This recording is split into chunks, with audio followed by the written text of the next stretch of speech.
Hello everyone, welcome to easy way channel पे आप सभी का स्वागत है। इस वीडियो में हम लोग बात करने वाले हैं और आने वाले कुछ वीडियो में हम लोग पूरी तरह से इंग्लिश ग्रामर में एक टॉपिक आती है जिसका नाम है टेंस।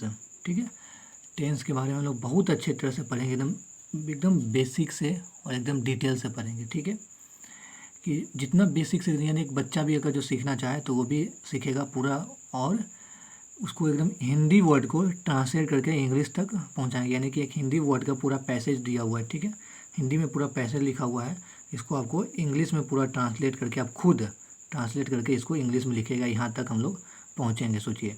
और हम लोग अभी शुरू से एकदम बेसिक से स्टार्ट कर रहे हैं, टेंस एकदम जीरो से। ठीक है, और आने वाले कुछ वीडियो में पूरी अच्छी तरह से टेंस का जितने भी होते हैं, जितने भी वीडियो में हम पूरा टेंस अच्छी तरह से विथ एक्सरसाइज और एग्जाम्पल के साथ जितने अच्छे से कवर कर सकते हैं सब करेंगे। बस आपसे एक ही रिक्वेस्ट है कि वीडियो को लास्ट तक देखिए और आने वाला वीडियो को भी अच्छी तरह से देखिएगा। और मैं आपकी गारंटी लेता हूँ कि अगर पूरा टेंस का प्लेलिस्ट, जितने भी टेंस का वीडियो बनेंगे, जितने भी वीडियो मेरे चैनल पे टेंस का अपलोड हो गए, वो जब सारे अच्छी तरह से देखते हैं और जिस तरह से आपको बोलते हैं वो प्रैक्टिस करने का अगर करते हैं, तो मैं गारंटी लेता हूँ कि उसके बाद आपको कभी इंग्लिश में दिक्कत नहीं होगी और ख़ास करके टेंस में दिक्कत नहीं होगी।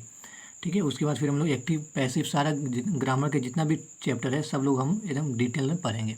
ठीक है, तो आज हम लोग शुरू करते हैं टेंस से। ठीक है, तो टेंस का मतलब होता है किसी कार्य के समय एवं अवस्था को व्यक्त करना। ठीक है, यानी किसी कार्य को समय और अवस्था, जैसे किसी का अगर अवस्था क्या है, जैसे कोई काम का क्या अभी सिचुएशन है, जैसे आप जो कर रहे हैं कुछ तो आप अभी कर रहे होंगे, उस काम का सिचुएशन क्या है, वो अवस्था क्या है, काम हो गया है, नहीं हुआ है, होने वाला है, तो उसका सिचुएशन क्या है, अवस्था क्या है। ठीक है, उसका अभी क्या अवस्था है, इसी को हम लोग टेंस कहते हैं, समय का अवस्था। समय एवं अवस्था को, किसी भी काम को समय और अवस्था को व्यक्त करना ही टेंस कहलाता है। ठीक है, टेंस का मेनली 3 पार्ट होता है। एकदम देखिए, एकदम बेसिक से पढ़ रहे हैं। प्रेजेंट टेंस, ठीक है, जिसको हम लोग कहते हैं वर्तमान काल। पास्ट टेंस जिसको हम लोग कहते हैं भूतकाल। और फ्यूचर टेंस जिसको कहते हैं भविष्य काल।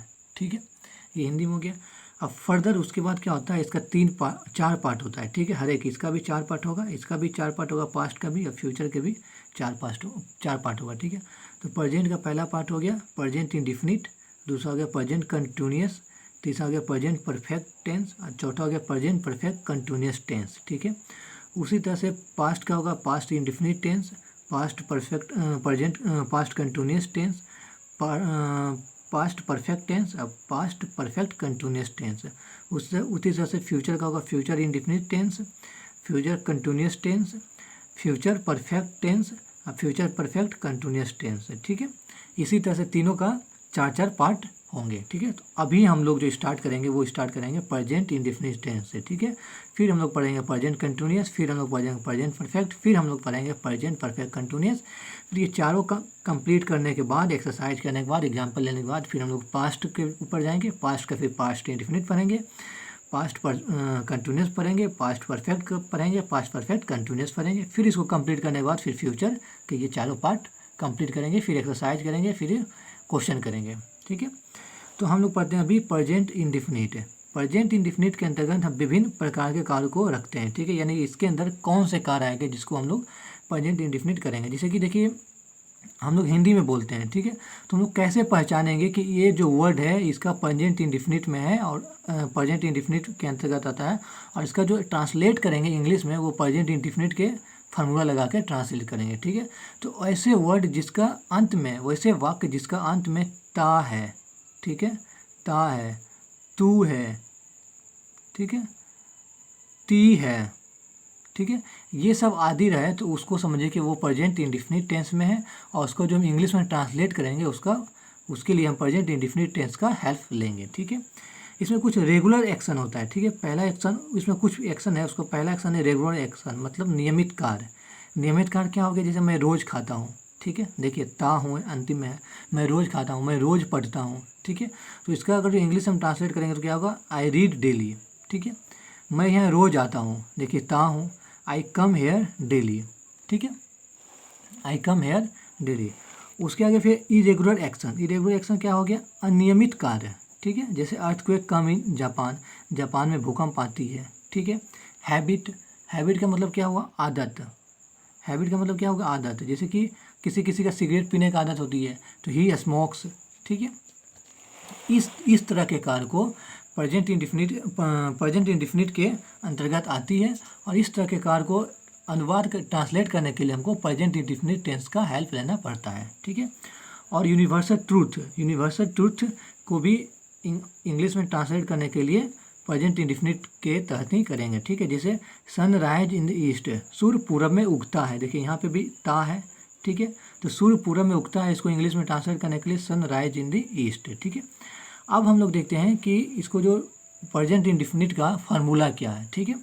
ठीक है, यहाँ पे नोट ये है कि न्यूज़पेपर के हेडलाइन और स्पोर्ट के कमेंटेटरी में भी प्रेजेंट इंडिफिनिट का प्रयोग होता है, ठीक है। ये पॉइंट आप याद रखिएगा। जैसे जितने भी न्यूज़पेपर का हेडलाइन होता है, और जब आप क्रिकेट देखते हैं उसमें जो कमेंटेटरी होती है उसमें भी प्रेजेंट इंडिफिनिट टेंस का ही यूज किया जाता है, ठीक है। अब देखिए प्रेजेंट इंडिफिनिट टेंस का फार्मूला क्या है। तो फार्मूला इसमें यह है कि सब्जेक्ट प्लस वर्ब का पहला फॉर्म प्लस ऑब्जेक्ट लगेगा, ठीक है। सब्जेक्ट में क्या होगा, आई वी दे यू, ठीक है, ये प्लूरल सब्जेक्ट हो गया। अगर सिंगुलर सब्जेक्ट की बात करें तो अगर सब्जेक्ट प्लूरल होगा तो उसके साथ वर्ब के पहला फॉर्म लगेगा प्लस ऑब्जेक्ट लगेगा, ठीक है। अब प्लूरल सब्जेक्ट कौन कौन है, आई, मैं, वी, हम लोग, दे, वो लोग, यू, तुम, ठीक है, ये सब प्लूरल सब्जेक्ट है। दूसरा फार्मूला क्या है, subject plus verb plus es, verb के साथ ईएस और ईएस लग जाएगी प्लस ऑब्जेक्ट लगेगी। ईएस और ईएस कब लगेगी, जब सब्जेक्ट सिंगुलर होगा।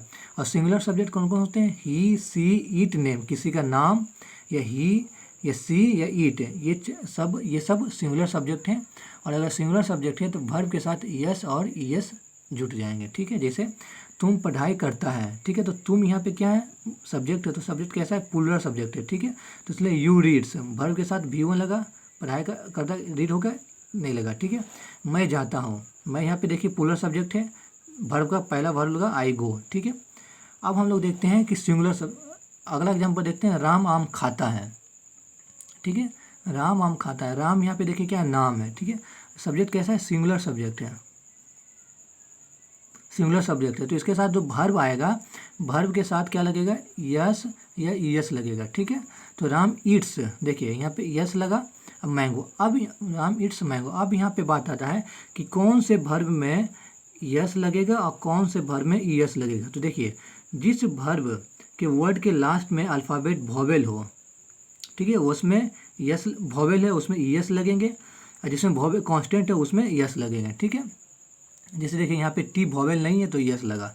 श्याम किताब पढ़ता है, श्याम यहाँ पे सिंगुलर सब्जेक्ट है, श्याम रीड्स बुक, यहाँ पे भी देखिए डी वोवेल नहीं है, कांस्टेंट है, तो इसमें यस लगा। जिस पे वोवेल हो गया, जैसे कि गो हो गया, तो ओ क्या है, वोवेल है, ठीक है, तो इसमें क्या लगेगा, यस नहीं लगेगा, गोज नहीं होगा, क्या होगा, GOES, गोज, ये लग जाएगा, ठीक है। जैसे गो है ना, तो गो में ओ क्या है, वोवेल है, तो इसमें GOS ने वर्ब के साथ यस नहीं लगेगा, बल्कि क्या लग जाएगा, GOES, यस लगेगा, ठीक है। यानी कि जितने भी वर्ब के लास्ट का वर्ड अगर जो वोवेल है तो उसमें यस लगेगा, ठीक है, यस नहीं लग के यस लगेगा। अगर जो कांस्टेंट है तो यस लगेगा, ये बात याद रखिएगा, ठीक है। तो ये रहा प्रेजेंट इंडेफिनिट टेंस का फार्मूला, ठीक है, कि subject plus verb plus object, ठीक है। अगर जो वर्ब सब्जेक्ट प्लूरल रहा तो प्लूरल में कौन आया, आई, वी, दे, यू, ठीक है। और subject plus verb plus es या ईएस अगर सब्जेक्ट सिंगुलर रहा तो सिंगुलर सब्जेक्ट कौन कौन है, ही, सी, इट और नेम, ठीक है। और यस लगेगा, ईएस लगेगा कब, जब वर्ब के लास्ट वर्ड क्या है, वोवेल है तब, ठीक है। और कैसे हम लोग पहचानेंगे कि इस वर्ड को हम लोग ट्रांसलेट प्रेजेंट इंडेफिनिट में आता है, जिसके अंत में, उस वाक्य के अंत में ता है, ती है, तू है, ये सब हो गया। और यूनिवर्सल ट्रूथ है, या रेगुलर एक्शन है, या हैबिट है, इस तरह के अगर जो वाक्य है तो उसको अनुवाद हम लोग प्रेजेंट इंडेफिनिट टेंस के अंतर्गत ही करेंगे, ठीक है। और एक नोट यहाँ पे है कि न्यूज़पेपर के हेडलाइन और स्पोर्ट के कमेंटेटरी को में भी प्रेजेंट इंडेफिनिट टेंस का यूज होता है, ठीक है। तो ये रहा प्रेजेंट इंडेफिनिट टेंस के बारे में। आई होप कि ये सारा कुछ आप समझ गए होंगे। अब आने वाला वीडियो में प्रेजेंट इंडेफिनिट का कुछ वाक्य लेंगे हिंदी में, जिसको हम लोग प्रेजेंट इंडेफिनिट के फार्मूला के साथ यूज करते हुए ट्रांसलेट करेंगे, और आपको अच्छी तरह से जब प्रैक्टिस करेगा तो अच्छी तरह से समझ में आएगा। ये तो थ्योरी रहा, अब हम लोग प्रैक्टिस करेंगे, तो जितने ये सब पढ़े हैं उस पर उसको अप्लाई करेंगे तो कॉन्सेप्ट आपका और क्लियर होगा और अच्छी तरह से और समझ में आएगा। इस वीडियो में इतना ही। ये वीडियो कैसा लगा कमेंट करके जरूर बताइएगा। अगर अच्छा लगा तो वीडियो को लाइक ज़रूर करिएगा, साथ ही साथ चैनल को सब्सक्राइब कर दीजिए। वीडियो देखने के लिए धन्यवाद।